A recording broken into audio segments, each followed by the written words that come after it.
Haleluya, haleluya. Bwana Yesu apewe. Ninakusalimu katika jina la Kristo Yesu. Ni kwa sababu ni wakati mwingine Bwana ametupatia katika ushirika wetu wa Wednesday hapa Christian Foundation Fellowship Kabura, na tunashukuru Bwana kwa sababu ya kutupatia nafasi hii, na tuko na imani ya kwamba Bwana atatunenea siku ya leo katika jina la Kristo Yesu. Ningependa nichukue nafasi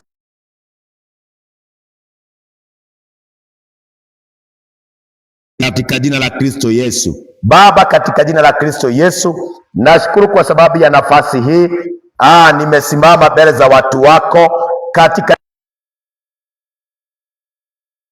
Baba kunena kulingana na mapenzi yako, na ninaomba Roho wako Mtakatifu aweze kunisaidia katika jina la Kristo Yesu. Pokea sifa aliye kama wewe katika jina la Kristo Yesu nimeomba na hata kuamini. Amen. Sema amen. Majina yangu naitwa Pastor Dohio, nimeokoka. Yesu ni Bwana katika maisha yangu na ninafurahi kwa sababu ya kuokolewa katika jina la Kristo Yesu. Maandiko inasema alitumwa ili tuweze kuokolewa na ili tupate uzima wa milele. Bwana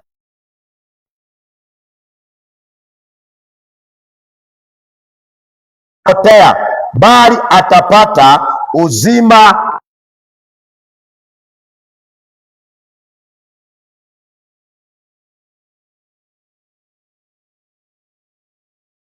sio mapenzi ya Bwana watu wapo apate kuokolewa Yesu. Na kwa hivyo siku ya leo niko hapa niwe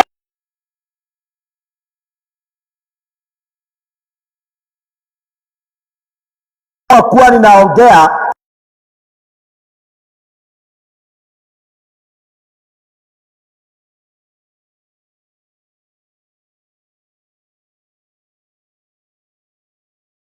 jana tuliona mambo matatu na ikabaki ingine, italeta part 2.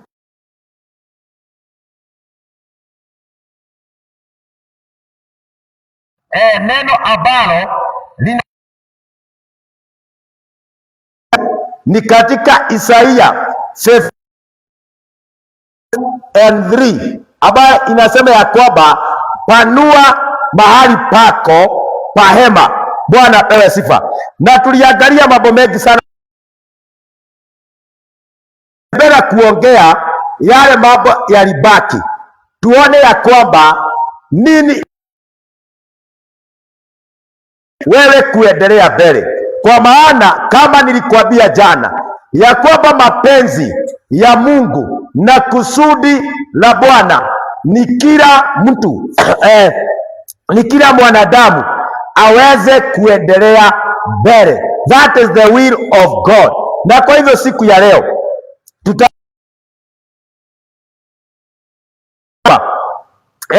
inasema ya kwamba jambo wewe kukata tamaa.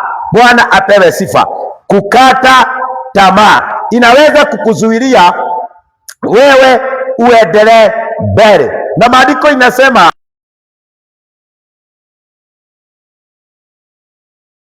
Wagalatia 6 na mstari wa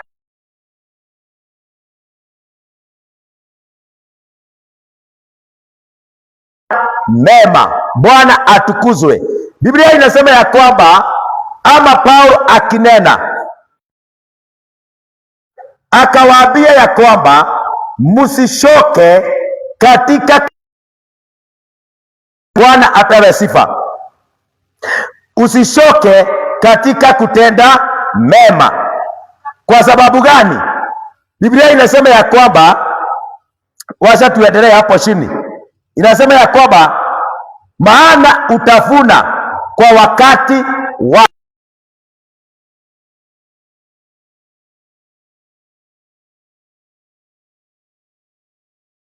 Ana kila mtu anavuna kile amepanda, na kwa hivyo maandiko inasema usishoke ndani ya moyo wako.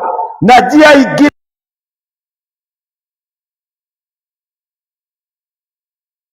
apewe sifa katika kuangalia wagonjwa, katika kusaidia wengine. Usishoke kutenda mema, kwa sababu utavuna kwa wakati wa.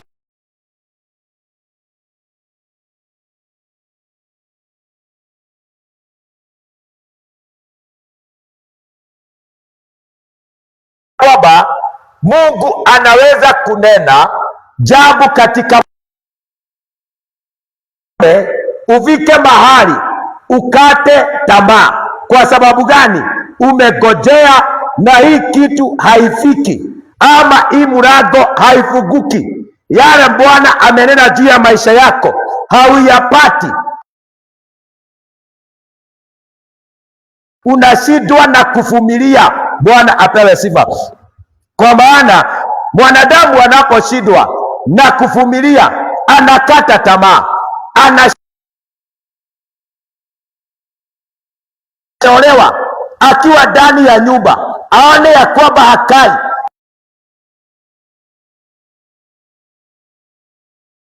Tulirogwa na nani? Bwana atukuzwe. But kuna time ya kila mwanadamu ya kugojea na kuvumilia, na hapo ndipo watu wengi wanakata tamaa.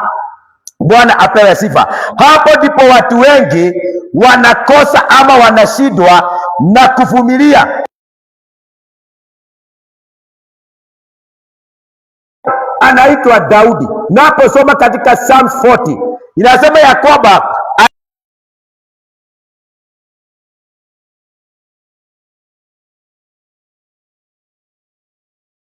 haleluya. Na ukisoma hiyo maandiko unaona mahali Daudi alikuwa anagojea Mungu, sio mahali palikuwa pazuri, kwa maana alikuwa ndani ya shimo, because maandiko inasema naye akainama akamshika mkono akamuinua juu. So Daudi aligojea ya shimo. Bwana apewe sifa. Na kwa hivyo angefika mahali akate tamaa, angalie ya kwamba, aanze kusema ya kwamba mimi ndiye nilikuwa na duba na nikaiua.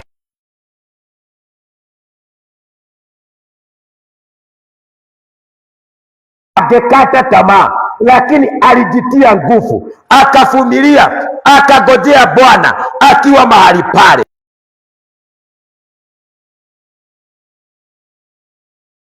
Alafu akaweka wimbo mpya ndani ya kinywa chake. Bwana atukuzwe. Kwa hivyo siku ya leo mpendwa, kama kuna mambo Mungu amenena juu ya maisha yako, nimekuja kukuambia usikate tamaa wala usishoke. Bwana apewe sifa. Usichoke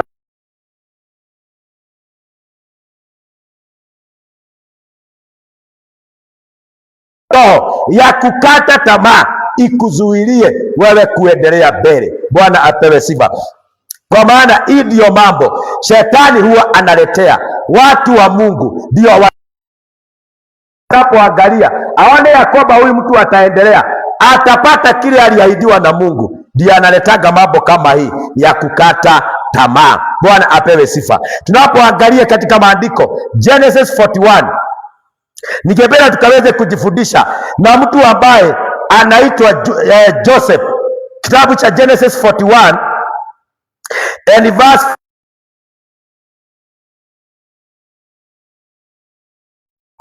wewe kumbuka mahali Yusufu alikuwa,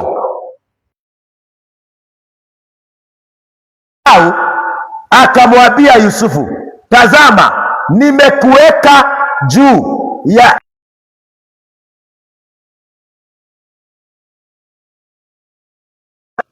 kama Farao amefika, atamweka juu ya nchi yote ya Misri awe mtawala. Haleluya! Ndio ifike mahali pale, ni vyema kuangalia Joseph alikuwa namna gani. Bwana wetu ainuliwe sana. Ndio ifike hapa, nami nakwambia siku ya leo, ndio ifike mahali Mungu amesema ufike.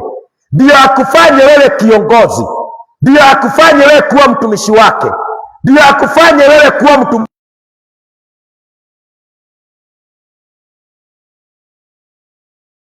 Lakini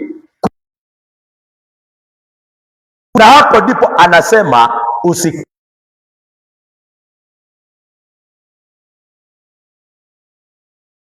Farao hageona ya kwamba anastahili kuongoza. Bwana wetu niwe sana, kwa maana maandiko inasema hivi, inasema and verse 2,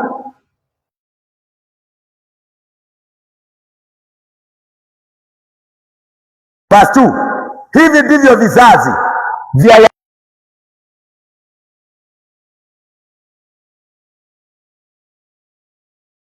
wakati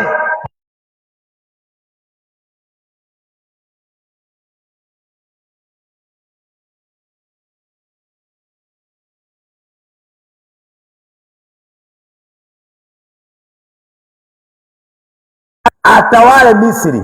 Haleluya! Hapo miaka yake 17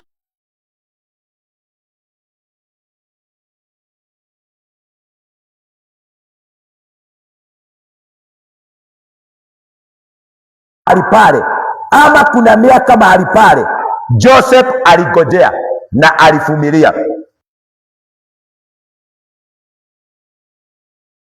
Bilha na wana wa Zilpa wake wa baba yake Yusufu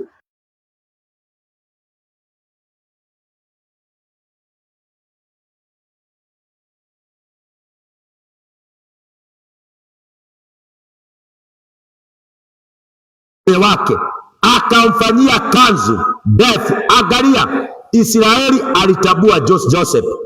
Bwana atukuzwe. Tuone ya kwamba Joseph aligojea ngapi?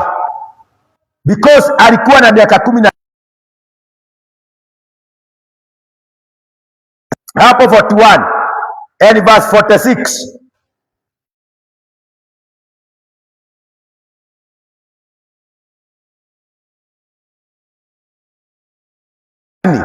Aliposimama mbele ya Farao,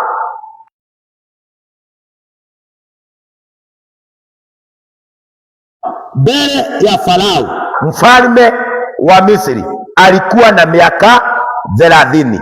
Bwana wetu ainuliwe sana. So ndio ifike Farao amuangalie anaweza kutawala ama amuweke juu ya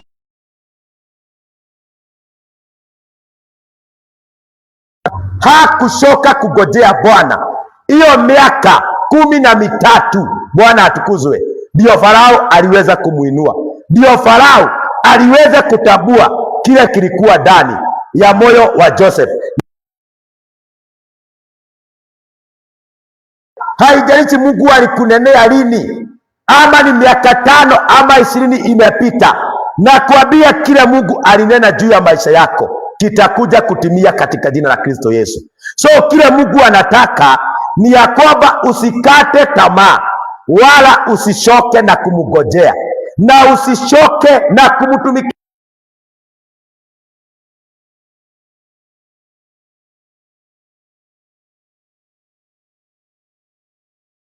Bwana wetu niwe sana. Angalia fundisha ya kwamba kuna neema ya kugojea, na tukikosa hiyo neema ya kugojea tunakata tamaa, na hiyo kukata tamaa inatuzuilia kuendelea mbele, inafanya tuwe na delay, inafanya tukwame mahali pamoja, hatuendelei mbele. Kwa hata tamaa, unakosa hata nguvu ndani ya moyo wako, unashindwa nafanya nini? Naenda kanisani kufanya nini? Naenda maombi kufanya nini? Najivuga kwa sababu gani? Unaposikia mtu akiongea ile maneno, ndani yake amekata tamaa, amekwama na hataendelea mbele mpaka ile siku atagundua ya kwamba hii ni asoge mbele, katika jina la Kristo Yesu. Bwana wetu pewe sifa. Jambo lingine, maandiko inasema hivi, na tukumbuke ya kwamba tunajifundisha pale Isaiah 54 verse 2 and 3. Kuna mahali maandiko inasema unstretch your curtains. Wacha tusome mahali pale ndio uweze kuelewa kila ninakwambia. Isaiah 54 and verse 2 and 3 inasema, enlarge the place of thy tent and let them stretch forth the curtains of thy habitation, spare not. Wacha nisome version ingine ambayo itatuelezea vizuri ndio tuweze kushika in the book of Isaiah. Isaiah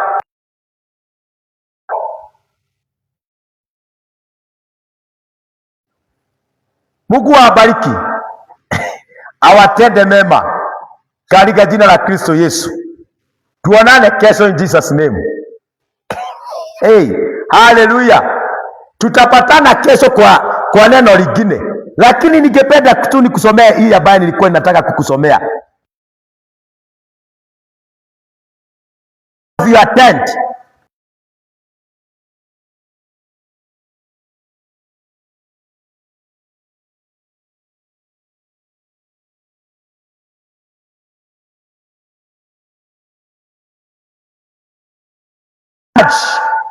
The place of your tent, stretch your tent cut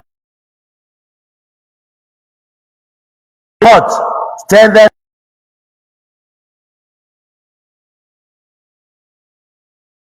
panua mahali pa hema yako na wayatandaze mapazia ya maskani yako, usiwakataze. Kuna kitu ningependa tujifundishe mahali pale. Inatufundisha ya kwamba ni vizuri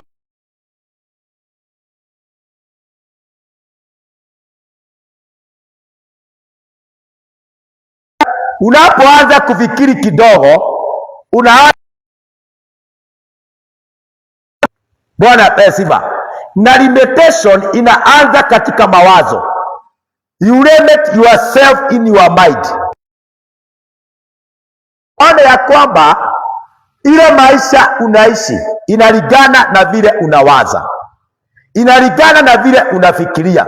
So maandiko inatufundisha hapa that we need to refuse limitations in our life. Bwana apewe sifa. Because limitation inaweza kukuzuilia hata wewe uendelee mbele. Bwana wetu ni sana. Stretch forth the curtains. Bwana wetu apewe sifa. And spare not, lengthen thy cords and strengthen thy state. It is good. Hallelujah. Jioni ya siku ya limitations katika hallelujah. People can limit.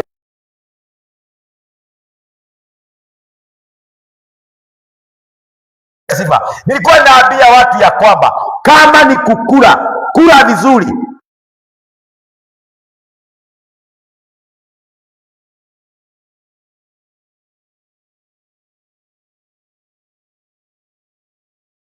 Wako na pesa nyingi sana na mali, haleluya, lakini they are limited. Bwana atukuzwe. Your family can limit you, yourself. Bwana wetu ni sana, can limit you, haleluya. Watu wako Refuse limitations in your life. Hallelujah.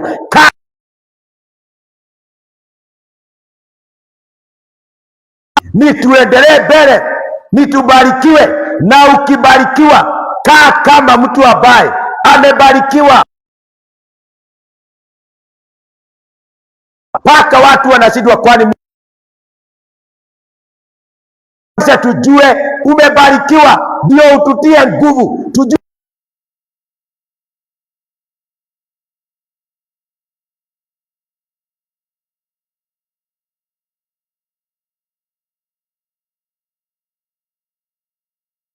unakaa nyumba ambaye hata sio ya refu yako. Ukibarikiwa, change your life. Bwana apewe sifa. Change your mind.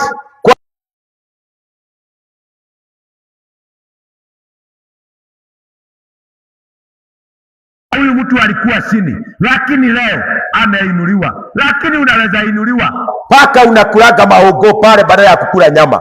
Bwana apewe sifa. Na umebarikiwa. Haleluya. So Biblia inasema katika Waefeso 3 mstari wake ni wa 20.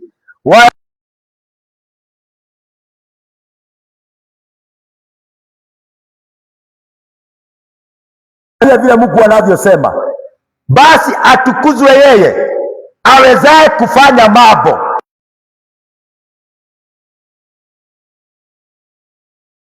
Mungu anaweza kufanya mambo zaidi ya vile tunafikiria. So unaweza jiweka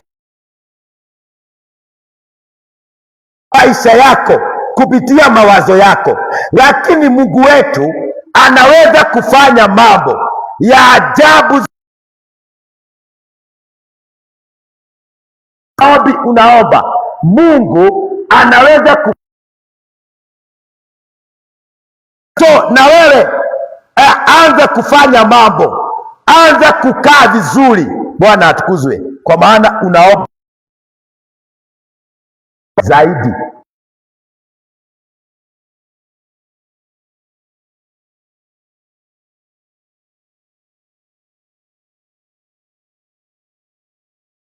Mungu si yako na uwezo wa kufanya mambo makubwa kwa kadri ya nguvu itendayo kazi ndani yetu.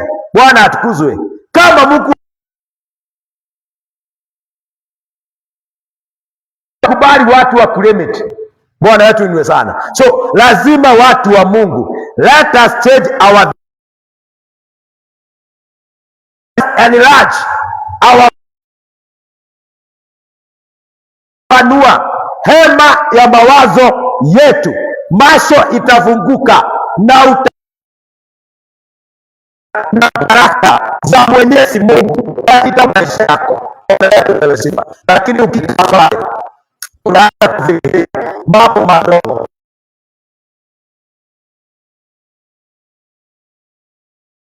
za kufanya mambo zaidi ya vile unaomba. So ni kusema ya kwamba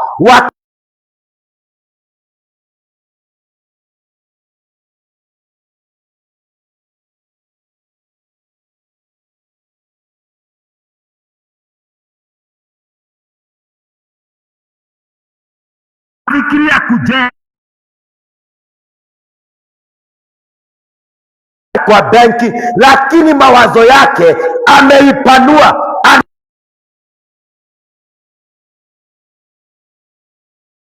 Lazima tubadilishe kuwaza kwetu. Lazima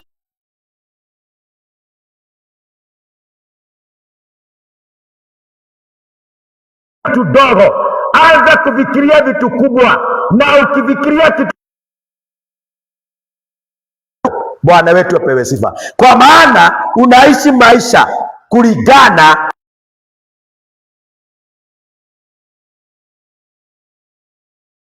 hivyo unavyokaa. Bwana wetu niwe sana. Kuna mtu amejilemeti kwamba mimi siwezi kula vizuri, Bwana wetu, kwa sababu ya kesho. Nani alikwambia ushughulikie kesho?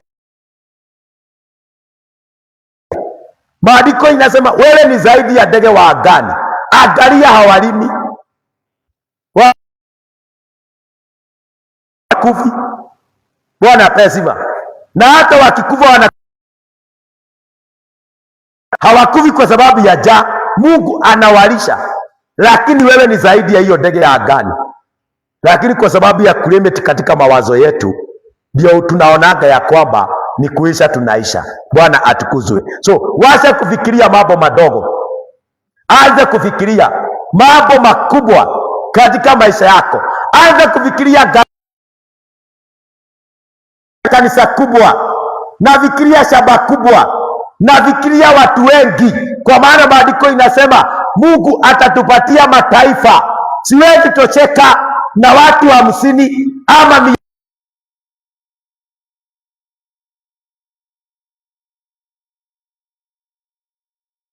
kabura katika jina la Kristo Yesu.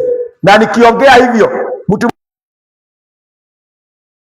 bana, sitaki kufikiria madogo. Nikifikiria madogo nitapata madogo, nikifikiria makubwa nitapata makubwa. Na sitaki hii roho ya kufikiria madogo inizuilie kuendelea. Na kwa uwezo wa Roho Mtakatifu katika jina la Kristo Yesu. Bwana apewe sifa. Hiyo ingine inaweza kukuzuilia kuenda mbele, ni jambo linaitwa kukosa maombi. Hauwezi kuendelea mbele.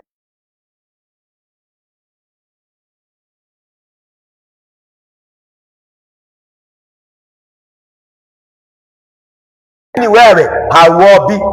Bwana apewe sifa. Na Biblia inasema omba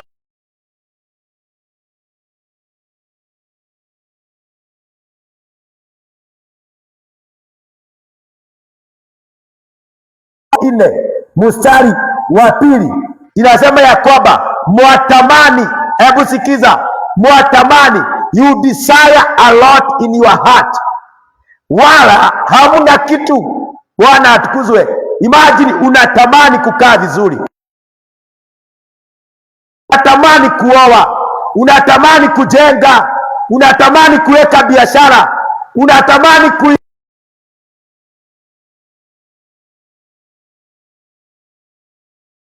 sema mwaua na kuona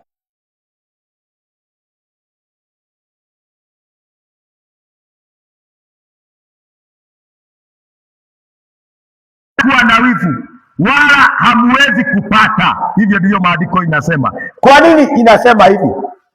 Kwa nini inasema tunatamani lakini hatupati? Na Psalms, I think Psalms 37, ya Bwana, when you trust in your God, he will give you the desires of your money. But Psalms inasema tukitamani Bwana atatimiza. Hapa inasema tukitamani hatupati. Kwa nini inasema mwafanya vita na kupigana?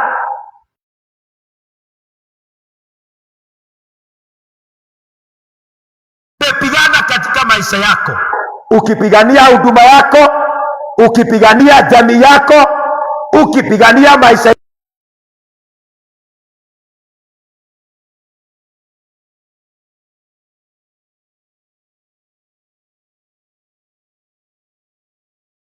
na hiyo ni kizuizi kikubwa.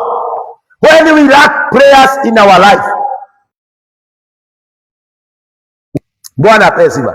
Na kwa hivyo Mungu anataka tuombe, akiwa mbinguni anataka tumuombe. Maombi aina 3. Omba utapewa, utapata. Bwana atukuzwe. So wewe kama umetamani vitu katika moyo wako, kile Mungu anagojea ni uanze kuomba. Bwana apewe. Hii mambo yote watuombi, ndio unaona ya kwamba hata wale walikuwa waombezi anza kurudi nyuma katika maombi, kwa sababu wengi wamekata tamaa, wamegojea Mungu miaka, wamekata tamaa, wameshoka na kuomba, wameshoka na kumwamini Bwana. Lakini siku ya leo hii vizuizi, mambo haya yote nimekufundisha ya kwamba inaweza kukuzuilia wewe kuendelea mbele, kuomba na kukataana na hii mambo ndio uweze kusonga.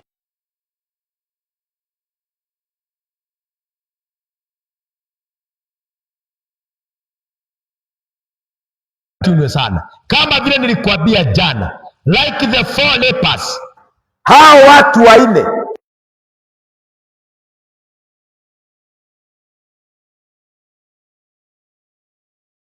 chukue hatua kubwa, tusonge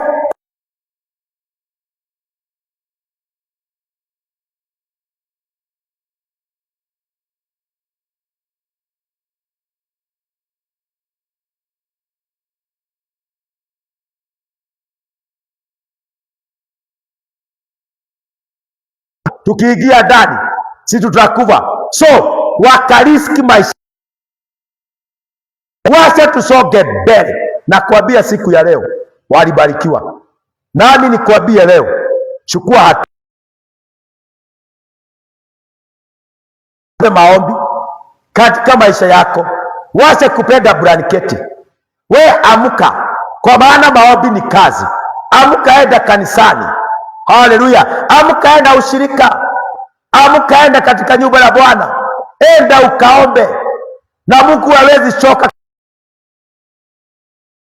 Hiyo ndio mapenzi yake, tumuombe kila wakati, kwa maana tusipoomba hatutapata.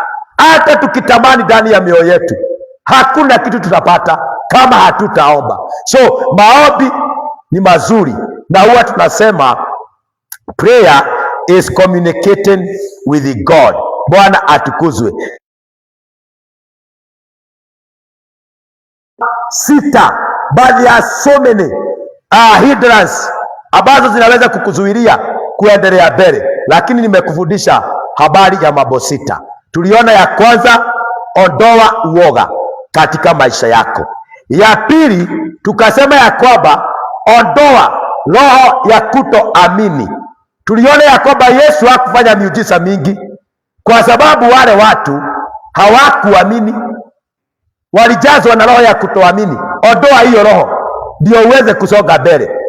Ya tatu, tukasema uondoe dhambi, ukamaneni dhambi zenu, naye Bwana ni mwaminifu ataziondoa. Ya tatu, kata tamaa, usikate tamaa. Na ya tano na ya 6, usikose maombi. Nimekufundisha jana na leo nataka uombe Mungu akusaidie ziondoke, ndio uweze kusonga mbele katika jina la Kristo Yesu, kwa maana ni mapenzi na kusudi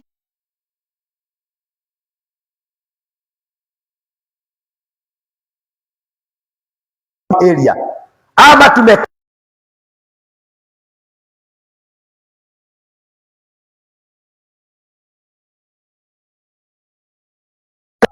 katika jina la Kristo Yesu. Ya mwisho kabisa, verse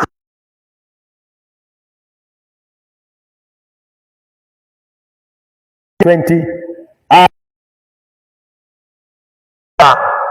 maana kwa msaada wako nafuatia jeshi, kwa msaada wa Mungu wangu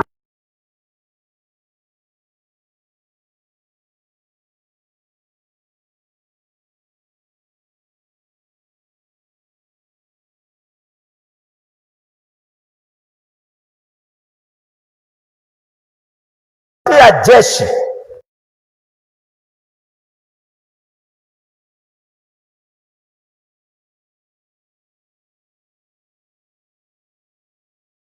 enyewe sana. Wacha nikuambie, ukiona hii mambo imeondoka katika maisha yako, umeanza kusonga mbele na upate ukuta ingine, maandiko inasema kwa msaada wa Mungu wangu.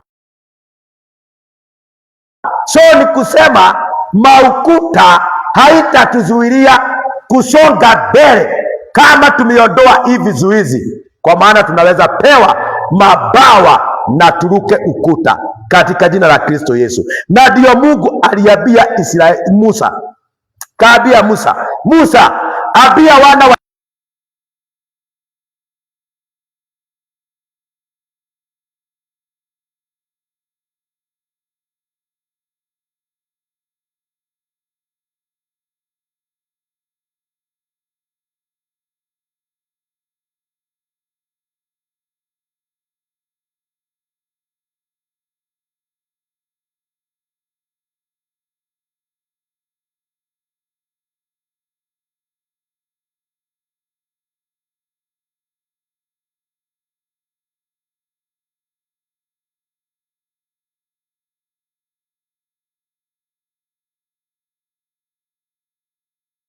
na hatima yake, lakini shetani hataki tufike mahali pale.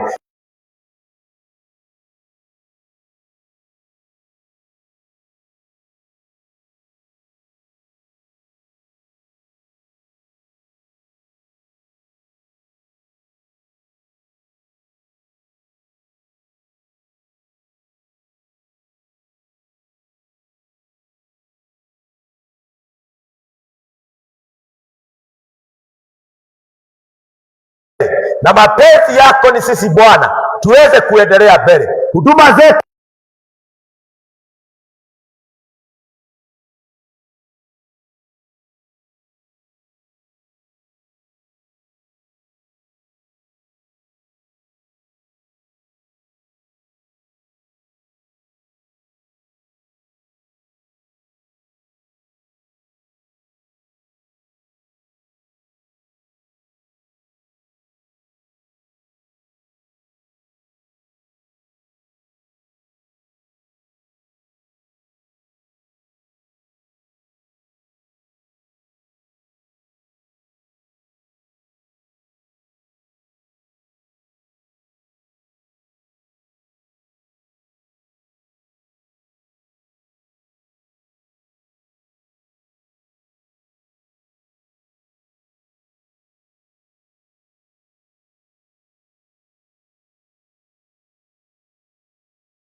To 7:30 tutakuwa na evening prayers every day Tuesday to Friday, kila jioni mahali hapa katika jina la Kristo Yesu. Tutakuwa na maombi hapa na utabarikiwa na Bwana. Na siku ya Sunday na kukaribisha kwa ibada zetu hapa CFF Church Kabura katika jina la Kristo. Kuanzia siku ya leo hiyo vikwazo na vizuizi